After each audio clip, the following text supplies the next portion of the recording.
It's 1 o'clock. Good afternoon. I'm Rhys Wicks with 2 on your RFM Hunter News. A man remains on the run from police following an attempted robbery in Cardiff overnight. Police were called to the Iron Horse Inn on Main Road shortly before 12, where 3 men allegedly threatened staff in the process of a foiled robbery attempt. 2 men were arrested as they fled the scene and later charged with assault with intent to rob while armed with an offensive weapon. They have been denied bail and are set to face Toronto local court this afternoon.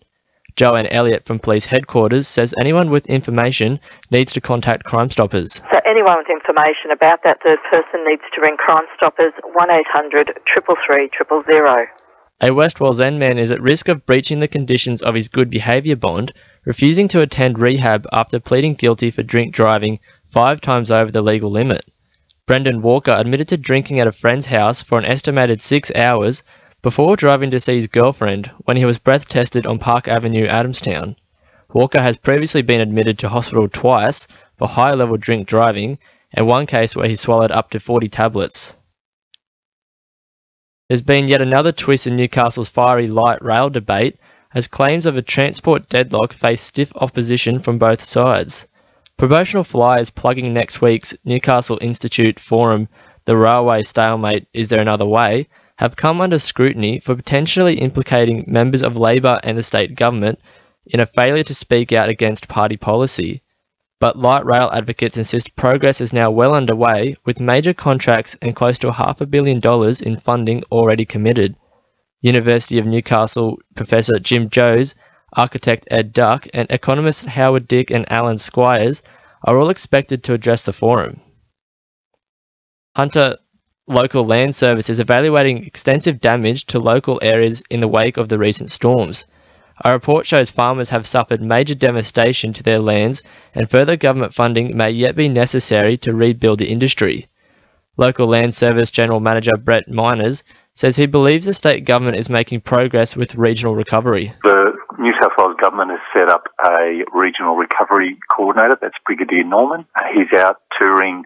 Yesterday he had a look at a number of farms in the Hunter who were impacted by the floods, and I know he's up at the Dungog community today, and that will be part of his role, is to pull all those damage assessments across and get them to government. There appears the Hebburn Colliery Dam in Western could collapse due to recent storm damage. The century-old spillway is showing signs of instability, and Cessnock Council has just finished storm damage repairs on the nearby Chinaman's Hollow Bridge. Kurri Kurri Landcare President Cole Mabry says the dam poses a major threat. It's been deteriorating. We have been trying to maintain it a little by spraying the weeds that are growing up in cracks in the concrete structure. It's quite a big structure. It's around about 12, 15 metres in depth, and it's a series of steps going down to the actual creek bed that runs into Western. The Hunter Railway network looks set to be operational ahead of schedule, with workers finishing up damage repairs on the main freight link between Sydney and Brisbane.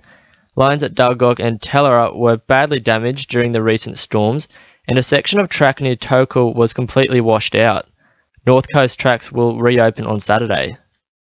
In finance, the All Ords is down 90.2 points at 57.26, and $1 Australian is buying 79.56 US cents.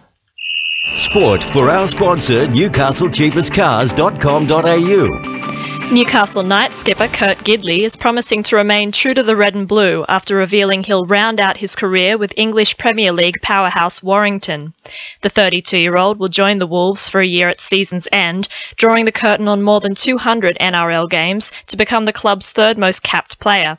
He says it's been months in the making. We floated the idea even 12 months ago, knowing that I was going to be coming off contract. It was always in the back of my mind, seeing Matt go over there and have some success. I wanted to experience it for myself. Hamilton's hoping to remain on form ahead of today's rescheduled Round 3 clash against the Adamstown Rosebuds in the National Premier League. Tom Davies moves to central defence for an injured Kyle Hodges, with Rhys Cooper at number 10. And Jets officials are putting their money where their mouths are. They're promising to help fund new talent through the Emerging Jets program, with an unconfirmed sum to be determined at this month's meeting with Northern New South Wales Football. That's sport. I'm Jacinta Lee. 2 on your FM news time is 1:05.